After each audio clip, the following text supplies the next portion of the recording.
I've been on my minimalism journey for over a year now, and I can go ahead and say that I've made my fair share of mistakes along the way. As with anything, when you're starting a new journey or practicing how to live a new way of life, there's a lot of different trials and errors you have to go through. And today I wanted to share 5 mistakes I have personally made in my decluttering and minimalism journey, so that maybe if you're just starting out, you can learn to avoid them in the future. There's definitely things that I'm still learning on my journey, and there's things that I'm still trying out and testing out. If I would have done things a little bit differently, then my journey would have been a little bit smoother, but obviously there's things that we just have to learn. So without further ado, let's get started.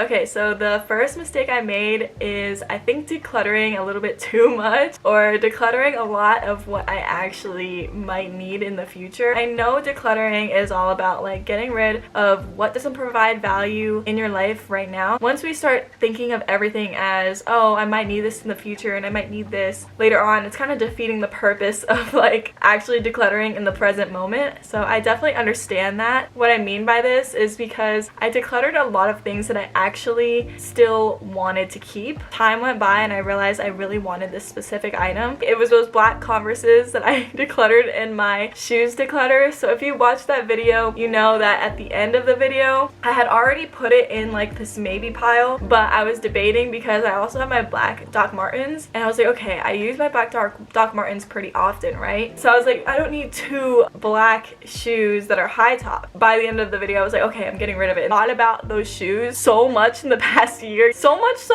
I don't even know why I haven't gone out and actually bought another pair. This is where it gets tricky in decluttering, because you always hear, oh, if it's not a hell yes, then it's a hell no. Sometimes it's just a maybe. That's just what it is. Another thing I got rid of that I actually wanted to keep is my shot glass memorabilia. I actually ended up taking it back out of the decluttering box. I think I was moving at the time, and I was looking through the boxes because I was moving things around, and I was like, oh, I actually want to keep this. At the time, I was like, okay, I have a lot of sentimental things from places that I travel to. I just felt like they were so cute, and it's not taking up a lot of space. Now that I actually think about it, there's no pressure to actually declutter it and actually feel the need to really get rid of these things just because you're decluttering. If it's something that you can't stop thinking about and it's something that you want to hold on to even longer, there's nothing wrong with that. And that's something that I had to learn. Getting rid of things, I had this pressure on me to get rid of more things, but I realized there's just some things that I just want to keep, and that's okay. Another thing that I decluttered that I regret, but I actually ended up taking back and keeping in my possession, is my beige Coach purse. It's actually hanging right here right now because it's the purse I use very often now. I decluttered that beige Coach purse because I was like, okay, I'm not gonna actually use this. I haven't used this in a long time. So I put it in my declutter pile, right? When I moved out of my apartment and into my mom's house, I had all my declutter boxes still. And there was one day that I was getting ready and I was like, you know, this outfit would look really good with a tan bag. The image of that purse came into my head and I was like, that purse would look really good with this outfit, but I decluttered that purse already. I was looking through my stuff and I realized all the bags I had actually kept were all black. I really like it because it actually has a lot of space for me to throw things in that my black purse does not. That goes to show, give yourself some time with certain items. The second mistake I made, which kind of ties into the first mistake, is that I didn't get rid of my donate or giveaway piles immediately. Even though this helped me in the last mistake because I could go back and grab the things I actually really wanted and needed, except for those shoes. Even though it helped me, it also was just keeping up space in my apartment. It was keeping up space. It was causing me stress because I knew that it was something that I had to deal with. I needed to take it somewhere, I needed to sell it, or I needed to get people to look through it or whatever. It was starting to get stressful to look at every time that I would pass it. At the same time, it's tempting to go back through. You probably wouldn't have thought about that item or object if the box wasn't there anymore. I would say 95% of the time, once you get rid of something, you'll forget about it. It's there's hundreds of things I've decluttered the past year. Maybe even 1,000. I don't even know. That might be a big number, but look, there's hundreds of things I've decluttered. I do not remember every item. I don't remember a lot of items I decluttered, at all. I just remember the ones I deeply regret. So But once it's still in a box and it's like sitting in your living room, or if it's sitting in your garage or you walk by it every day, then you're reminded of it constantly, and then you're trying to give yourself excuses and reasons to bring it back into your life. You end up with more clutter. Like, I was moving and stuff and I was cleaning, so I was like, okay, when I actually move everything, I'm gonna get rid of it so I can do everything at one time. But then I end up moving this stuff into the house that I moved into and still not getting rid of it. So I'll do better though. I'll do better.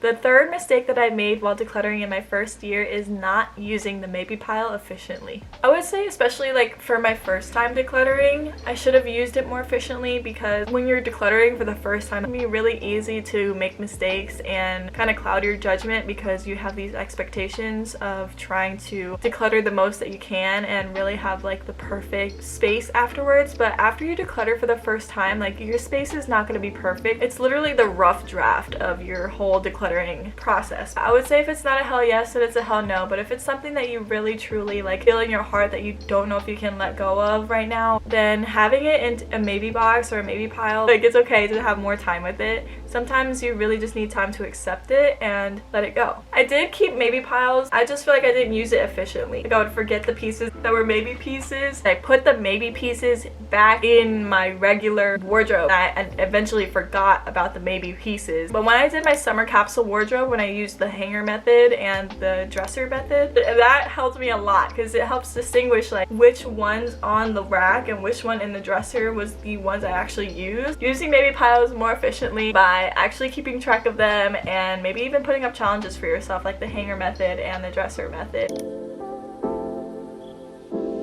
The fourth mistake I made decluttering my first year is a lack of regular maintenance. So I did really good in the beginning of 2023 of monthly decluttering my digital space. So I really like decluttered my photos and my text messages and my email inbox, and I really just kept up with this daily actually. But monthly I went through my photos and I really deleted a lot of stuff, and I backed it up into my Google Photos, and I was really on top of that. But as the year went on, I got a little bit more overwhelmed, progressively more overwhelmed, and I didn't put more time into sitting down and digitally decluttering. So I think this is the biggest area of regular maintenance that I struggled in. I just wish that I had sat down more and really maintained it, because, you know, things really add up. And if I would have had just kept up with it every month, maybe even been a little bit more selective when I took pictures or videos or whatever, and deleted them when I actually like transferred them to my laptop, then maybe it would have been a little bit different. Even for physical declutter areas, there were some things that like I realized I could declutter in the moment. I ended up keeping it in my closet or keeping it in that area, because I was like, oh, I'm gonna film a video, so I'm just gonna declutter it. When I film that video, I'll just remember that piece. But then I end up not remembering that piece.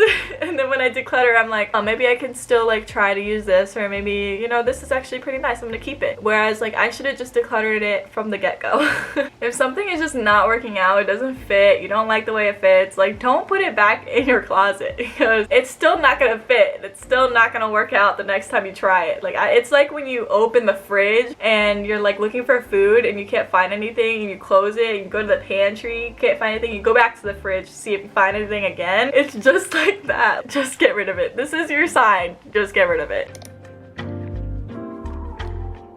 The fifth mistake I made while decluttering, I would say, is decluttering my wardrobe without an actual plan. So this is something that I already was aware of in the beginning. Now that I'm in a place in my wardrobe where I feel like I've minimized enough to the point where I'm like, okay, I've minimized a pretty decent amount. Now I really want to look into the staples and what actually curates my actual style, so that I can have a personalized wardrobe that I actually love and wear every single piece of. But when I decluttered before, I knew that I didn't know my specific style yet, so I was just decluttering a lot of things that like I didn't like or didn't fit or I felt was repetitive. That was the main goal then. But now I'm changing to have the main goal be, am I decluttering based on my style? And this is something that I feel like if I knew at the beginning, it would have been easier for me to curate a better wardrobe now, because I would have decluttered based on pieces that I knew would fit my style more. I hope that makes sense. I feel like I use a lot of words. I'm giving myself grace with that, because obviously like I had a lot of pieces. I had like 500 pieces of clothing. When you have 500 pieces, like you just gotta get rid of shit. Like, let's be real. I'm going to do more decluttering on my channel, of course. course.